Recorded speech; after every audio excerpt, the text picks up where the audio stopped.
只得西山宴遊記，作者柳宗元。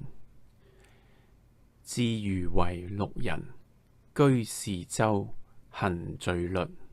其隙也，則怡怡而行，漫漫而遊。日與其途，上高山，入深林，窮回溪。幽囙怪石，無遠不到。到則披草而坐，傾壺而醉。醉則更相枕而臥，臥而夢。意有所極，夢亦同趣。覺而起，起而歸。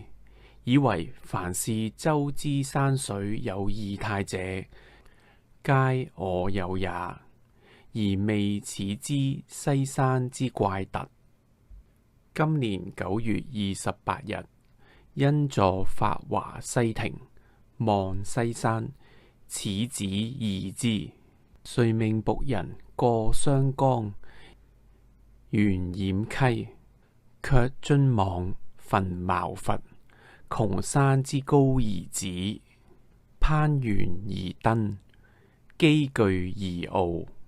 則凡數洲之土壤，皆在任席之下。